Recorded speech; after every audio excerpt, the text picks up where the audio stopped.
Bonjour et bienvenue pour ce nouveau tutoriel de 15 minutes autour de l'outil Trello. Aujourd'hui, nous allons apprendre à structurer de façon simple un tableau Trello pour conduire un projet de façon agile. Alors, avant de voir la façon dont on peut structurer le tableau, je vais vous rappeler les différents fondamentaux pour conduire de façon agile un projet. Lors d'une prochaine session de 15 minutes, on apprendra à utiliser le tableau de façon concrète et en prenant un projet en exemple. C'est parti. Alors tout d'abord, conduire un projet de façon agile. Des personnes ont écrit un manifeste, qu'on appelle le manifeste agile, dont vous pouvez retrouver sa présentation sur Wikipédia, et qui s'articule autour de 4 valeurs et de 12 principes. Je ne vais pas vous les présenter, je vais vous faire découvrir la façon dont moi je les ai mises en œuvre pour les appliquer à tout type de projet. Il y a donc, dans la façon dont je le mets en œuvre, 4 piliers. Le premier pilier, c'est un projet qui est rythmé par le temps. Vous réalisez le projet en sessions de durée identique et organisé de façon régulière. Il faut aussi se dire que pendant le projet, tout a un début et une fin, aussi bien le projet que les petites tâches à faire pendant le projet, que toutes choses qui vont se passer et vous allez planifier pendant le projet aura un début et une fin. Le deuxième pilier est la génération d'une valeur au plus tôt. Toujours se poser la question de pour qui je fais ça, pourquoi et comment. On en arrive à conduire le projet par la valeur que l'on souhaite induire autour de nous. Le troisième pilier, c'est la coopération ensemble dans l'instant. Le projet, il a pour objectif d'atteindre une production et il se fait avec des hommes. La priorité est sur les hommes.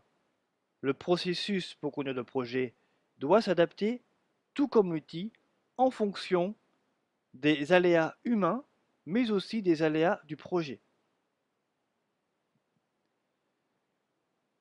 Le quatrième pilier, c'est d'aller vite pendant une session et de penser large le projet. Pour cela, on met en place un processus qui génère des interactions fréquentes. On autonomise au maximum les membres de l'équipe de façon à raccourcir le processus de décision pendant une session. On met en place une façon de gouverner le projet entre chaque session. Ainsi, on peut questionner le plan du projet, l'objectif que l'on souhaite réaliser, les moyens que l'on souhaite se donner. Et on peut s'appuyer sur deux rôles à distribuer. Un rôle qui est le gardien du projet, celui qui est un peu le garde-fou pour ne pas déborder du cadre du projet ou alerter sur le fait qu'on est en train de le modifier le cadre, ou tout simplement décider, lui, pendant une session, que ceci est plus prioritaire qu'autre chose, sans avoir à chaque fois à mettre en branle toute une gouvernance collective autour d'une petite décision. Le deuxième rôle, c'est l'animateur agile du projet. Lui, c'est le garant du processus. Donc c'est lui qui va questionner le processus et s'assurer que nous sommes toujours dans une façon agile de réaliser le projet et dans le respect des hommes qui y sont impliqués. Nous allons maintenant découvrir comment structurer un tableau pour, de façon assez naturelle, mettre en pratique ces quatre piliers-là. Alors, Trello est un outil très pratique car il est facile de se l'approprier et en même temps il est facile d'adapter un tableau et un processus, chose qui est donc nécessaire pour mener un projet de façon agile. Je vous ai créé un tableau en accès public dont vous avez le lien qui s'affiche à l'écran et que vous pouvez consulter à tout moment.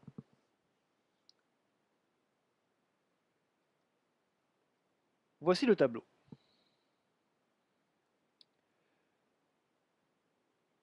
Alors tout d'abord, les différentes listes que vous voyez à l'écran se lisent de gauche à droite. La première liste, c'est la documentation sur le projet. C'est un peu la gare centrale du projet pour réussir à entrer dedans et à collaborer avec tout le monde pendant le projet. La deuxième liste, c'est le découpage du projet en plusieurs modules. En fonction de la nature du projet, des modules peuvent être des grandes fonctionnalités d'un logiciel à produire, ça peut être un objectif que l'on souhaite atteindre, ça peut être une valeur que l'on souhaite générer pour son quartier. C'est vraiment à vous de voir. Le but est que, en prenant l'ensemble des modules, on ait couvert la globalité du projet. Dans chaque module, on trouve des cases à cocher. Je vous clique par exemple identité graphique, qui permet de découper ce module-là et de cocher une fois que nous avons réalisé une partie du module. Ainsi, nous avons sur cette deuxième liste une vision d'ensemble du projet à tout moment.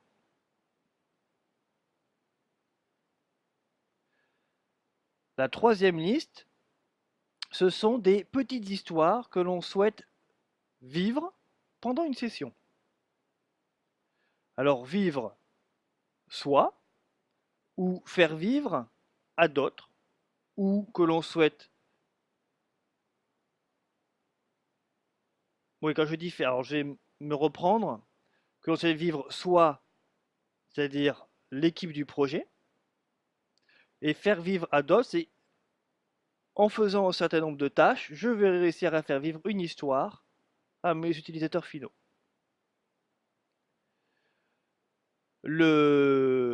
L'équipe, donc, découpe les modules en plusieurs histoires que l'on empile dans cette liste-là.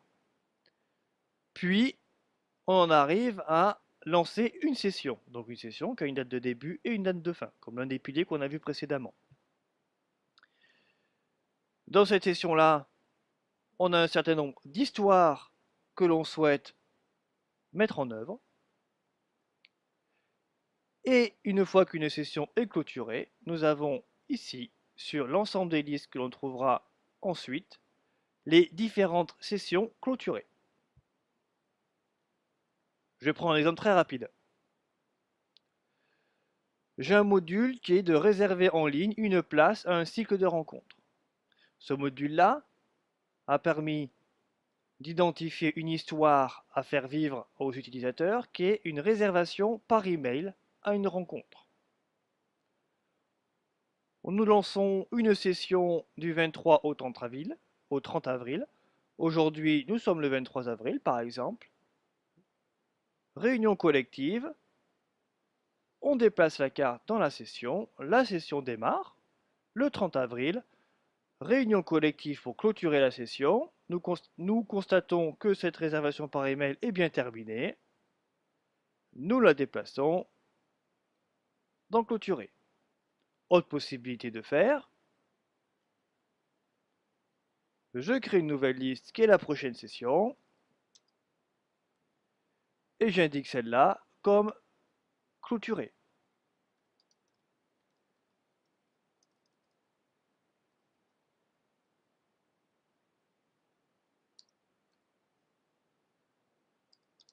Voilà. Si une des cartes n'était pas terminée, on la bascule dans les histoires pour qu'elle soit présente lors d'une prochaine programmation de session. On vient de voir, pour structurer un tableau, que nous avons donc les différentes listes affichées à l'écran, nous avons les différentes cartes et nous pouvons utiliser des cases à cocher pour découper des cartes ou des modules. Une autre chose importante à mettre en œuvre pour structurer son tableau, ce sont les étiquettes. Ici, on peut voir que nous avons 4 étiquettes différentes. Nous avons une étiquette prête, qui indique que l'histoire, elle est bien posée et elle est prête à être programmée pour la prochaine session. L'histoire que je viens d'écrire est prête, donc suffisamment bien décrite. Je modifie l'étiquette de la carte et je la mets prête. Nous avons un deuxième type d'étiquette qui est commencé. On indique ainsi que telle histoire, nous avons commencé à la mettre en œuvre. Une deuxième étiquette importante qui est décision à prendre. C'est-à-dire que là, nous avons avancé sur la carte. Pour continuer à avancer, il y a une décision à prendre. Le quatrième type d'étiquette est pour indiquer qu'une carte est terminée. Alors vous pourrez me dire, il n'est peut-être pas nécessaire d'indiquer qu'une carte est terminée à partir du moment où elles sont dans des listes clôturées, mais je ne vous cache pas ça leur fait très plaisir de voir au fur et à mesure que le projet avance un ensemble de cartes totalement vertes sur la droite du tableau. Donc les étiquettes vous permettent, dans mon cas à moi, et la façon dont je structure un tableau, de voir l'état d'une carte et de pouvoir ensuite décider d'une action dessus. Vous pouvez tout à fait utiliser les étiquettes pour d'autres usages, comme par exemple pour qualifier une carte comme étant un bug à résoudre dans un logiciel. Il vous suffit simplement de créer une nouvelle étiquette, choisir une couleur, taper le nom, on la crée, et ainsi on sait que la carte est un bug. C'est un exemple, par exemple, d'agilité de l'outil Trello. Vous pouvez aussi tout à fait vous rendre compte que dans votre processus de gestion de projet, vous avez besoin d'une nouvelle liste ou une nouvelle gare centrale. Vous la rajoutez tout simplement.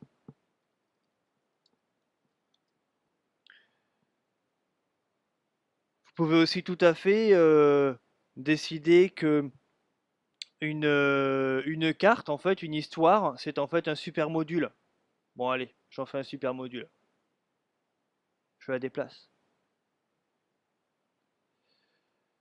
C'est à vous de penser en fait le tableau en fonction de la manière dont vous voulez incarner le manifeste agile. Le tableau que je vous ai présenté est un exemple.